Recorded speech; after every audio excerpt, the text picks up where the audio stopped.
was real young, I started working on junk in the junkyard for my granddad, messing with cars. Later on, I became a mechanic and learned how to do fabricating. Expanded from there to started building race cars and going faster and faster.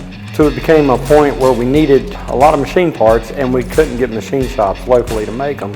So I purchased my first CNC machine and started making my own parts. A friend that we used to race with, he told Jay one day, Jay said he needed some parts made, and he said, well, go see Howard and Sandy. And he came in the door and, we all started talking drag racing and just like instant friends. And I was friends with Howard and Sandy probably 5-6 years prior to this because they would make parts for me for the racing, plus Howard was a racer also. When Howard was in the hospital, he said, you ought to call Jay, because we had talked about selling the business at one point. Unfortunately, Howard passed away, and I had made an offer to Sandy to do her machine work at my machine shop at no charge to her, just cover materials and pay for my employees, and that way to keep her customers happy. That's when she told me she was wanting to find somebody to take it over. He come over and we started talking, and he was interested in running it. He has such a passion for it, and he was excited. And the goal is to get you a quality part and get it to you as quick as possible, because you need it as quick as possible. There is no other machine shop here in Virginia that looks like this, operates like this, and serves customers the way this one does. Anytime you can find a machine shop that comes to you and can get you parts turned around in a matter of days to a week, that's saying a lot.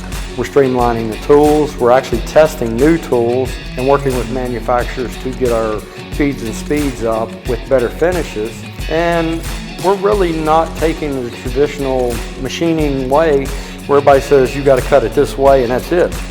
If you ask me if I'm a machinist, I'll tell you no. Generally, I think of myself more as a problem solver. Been several times where we'll get a part and most people are like, well, you can't do that. Generally, I'll look at it for a few minutes and then I'll come up with a plan and give it a shot. Sometimes it works, sometimes it doesn't, but it gives me an answer to move in the right direction. Oh, the service, it's phenomenal. We couldn't ask for anyone better. It's unbelievable some of the stuff that he's been able to turn around for us. From the racing industry, we have high precision racing equipment, and over the last 10 years we've worked together. It's a collaborative effort, and it has transitioned to the machine shop. I think things are going great. I'm so impressed with all the changes, and it's so clean and neat and organized. I love that. We make time to clean up and organize everything. When you have an organized shop, everything in your head stays organized. We're trying to make it a place where everybody wants to come to work. Everybody wakes up in the morning and says, oh, this is great, I'm going to work. Not, oh, I got another day of work. So we come in here and we enjoy ourselves. The atmosphere around here is so much fun. We get along, we're just family. Good people, positive attitude. We make sure that the customer is ecstatic with the quality. It's one of the better machine shops we've been dealing with. We've had some really critical components that we needed right away, and he was very quick getting those parts and getting what we needed and returning a finished quality product for us. I just want to see Jay succeed. I want to see the business continue. I want to have a place where I can come and make a living and have fun doing it. This is the fulfillment of Howard's dream. This is what he wanted to do. We're here to get the parts out, and that's what we do.